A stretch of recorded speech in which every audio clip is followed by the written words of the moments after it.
Okay, our goal in this video is to set up directional state for our tutorial. And we're first going to use something called an enum. So I'm going to import it at the top of the line. So from enum, import enum. So the enum is so that we can prevent maybe programming error.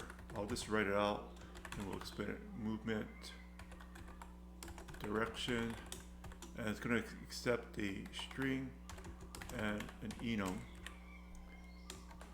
or it'll be composed of a string and an enum. And we'll put a doc string here to make it easier to use in the future. A doc string are these 3 double quotes, and it will come up in automatic documentation, and it'll be easier to use in the future, so that when you moused over things like that, there's some doc string in there, and we'll be able to create our own doc string. You can already see that it's happening right here. So if you ever wondered how you're getting that beautiful documentation, see, it's already working. And you're wondering how these things actually happen, it's because it's using this type of doc string. Okay, this isn't part of the enum, this is just normal programming. We'll go left equals left, so the character is going to have 5 states. Right, it's either moving left, it's moving right, it's moving up, or it's moving down, or it's idle.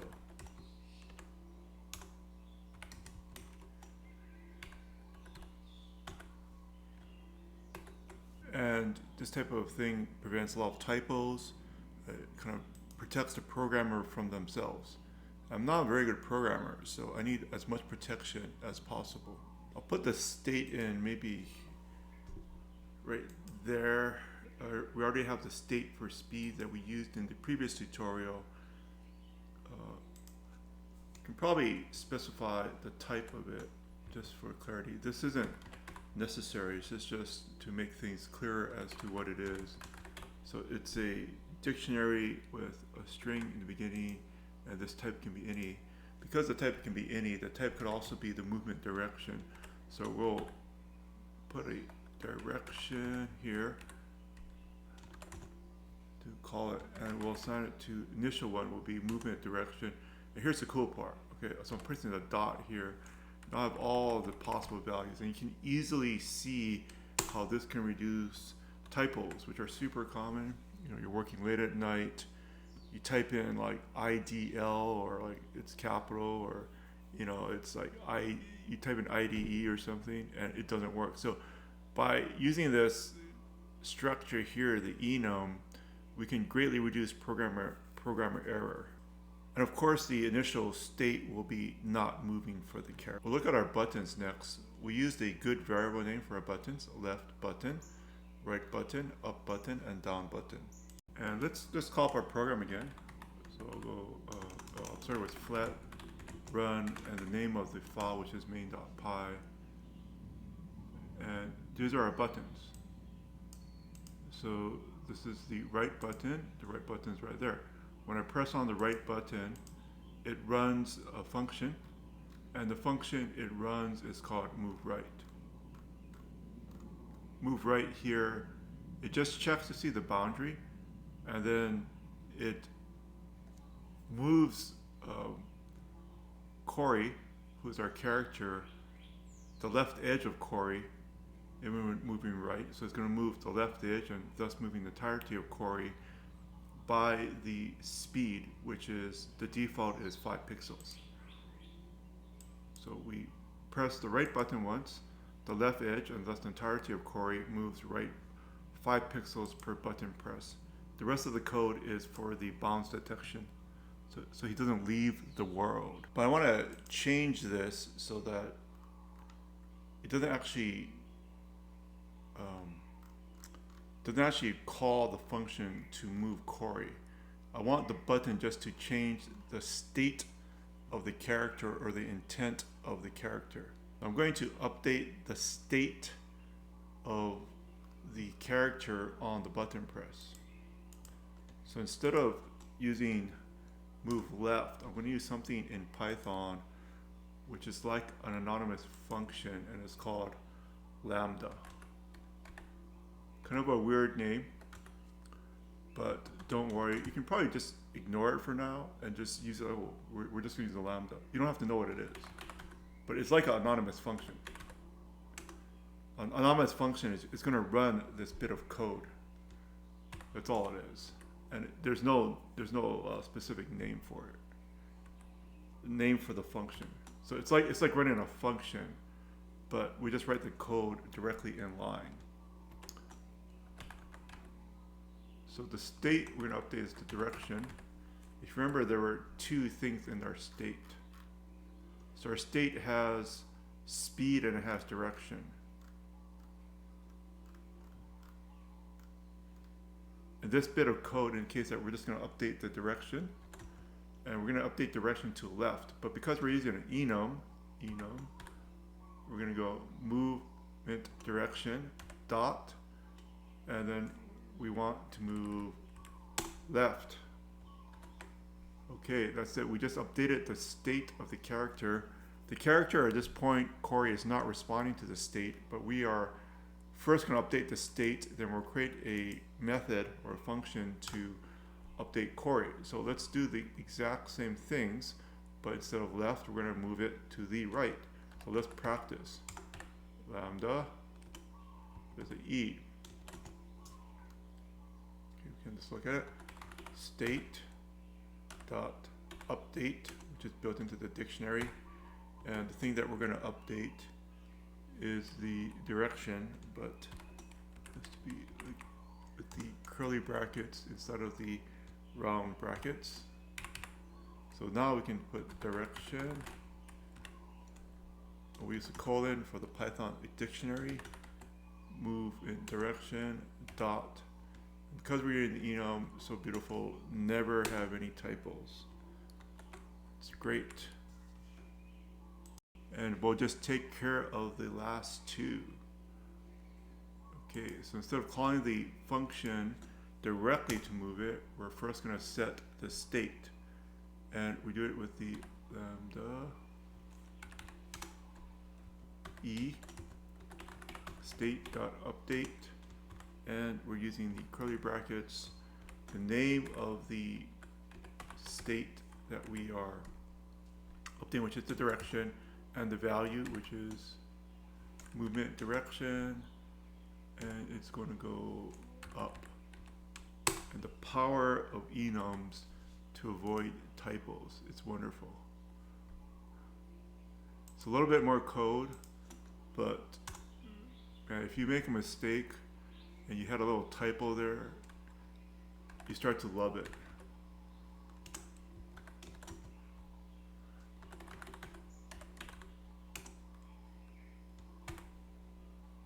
And though the lambda, it looks confusing, you're like, what the heck is a lambda?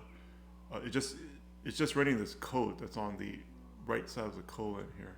We're not using the E, although you still need to include it.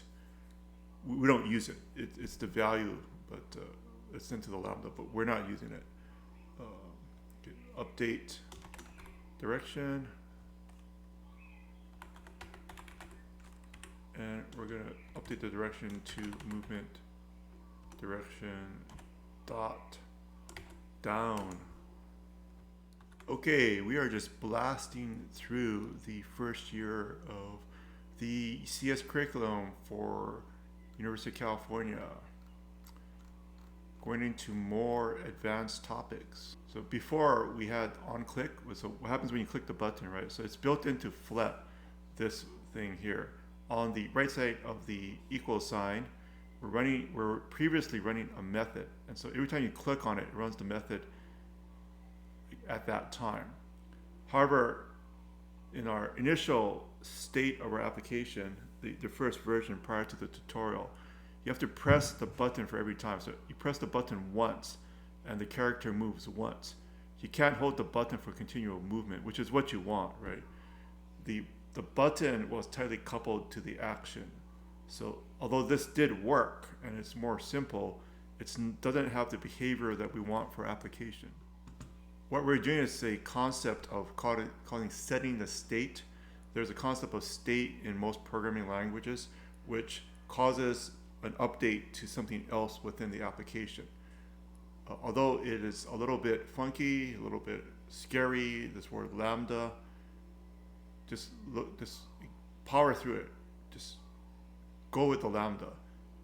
Just you have to type it in. There's a colon here, and it's going to run whatever is on the right side of the colon. The thing that it does run is the state is the variable for the dictionary that we're using to hold the state. And then there's an update which is built into Python dictionaries. So it's going to update this dictionary, and one of the keys in the dictionary is the direction, and we're going to update it to left. But we are using the enum, so it's actually MoveDirection.left. So if we do it this way, the button sets the intention of what should happen. We're going to create a background loop to read the intention. So we're setting the state of the application, like the character direction, Corey's direction. We then have our intent that we want to do something. There's something else that's going to read in our intention and then work out the actual action. This is sometimes called separation of concerns, or SOC. You're going to see this a lot, is to separate the different parts of your application. It's not just critical to get it to run. You want to organize your application so that it is easy to debug, like easy to share, easy to collaborate. And this is one of the things, the separation of concerns. Even if it runs, the future you could just be, the current you could be collaborating with the future you. You want to be able to figure out what your application does 6 months from now. So the old one was, every time you press the button, the logic is attached to that button, so it's going to move it right now. The new way in this video is you tell it, I want to go left, and there's going to be a loop that handles it. So you can track down your intention much more easily instead of having to debug both the intention and the actual code to move it at the same time.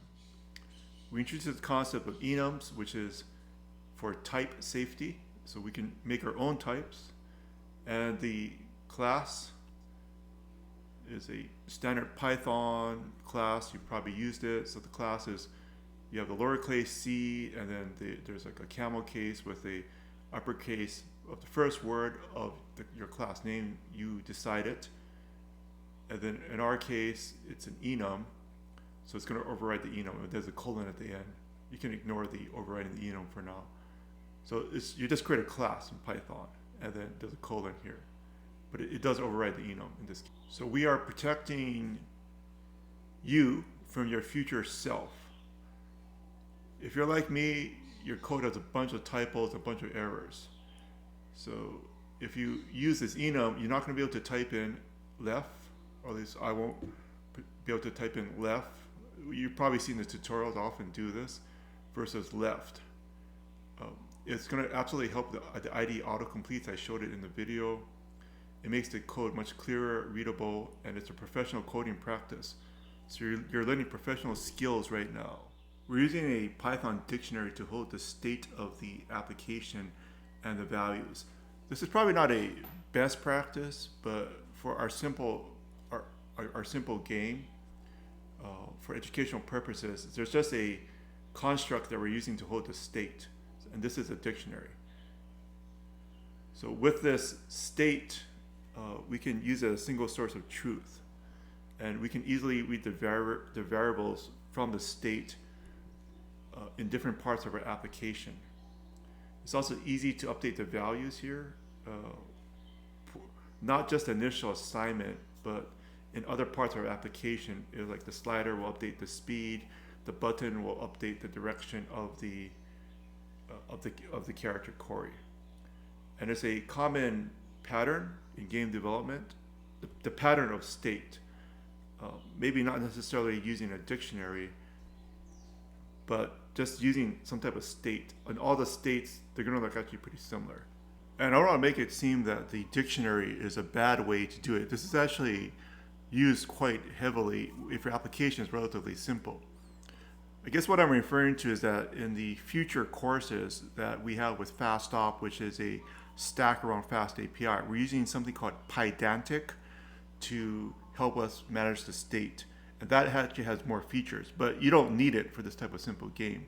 So simple is better. Okay, just to review this video, again, the main point is the button was actually tightly coupled with the action. And so you have your, every time you press the button, the action is right there. However, if you decouple it and the button actually just changes the state or the intention, it's easier to debug. And then we're going to have a loop or an action that we're going to build to read in the state and adjust the character that way. It'll actually make the code much simpler by using this architecture in the long run. We'll be able to have continuous movement of the character, multiple input methods. All the input method needs to do is change the state. We're just going to have the buttons for now, but there could be other ways to change the movement of the character, like a swipe or a tap, or something else, like the character hits a wall and bounces back. All of these are possible much more easily if we separate the state from the actual action that's happening. And this is a professional coding structure. It's not just hack it out and get the game to work. We're trying to learn best practices, and it's fun to practice with this type of maybe simplistic and fun game for Corey. Thanks for joining us. In the next video, we're covering async IO, and you're wondering, what the heck, I never signed up for this. Don't worry about it. It's just a concept, and we'll walk you through it, and there's not too much code. See you soon.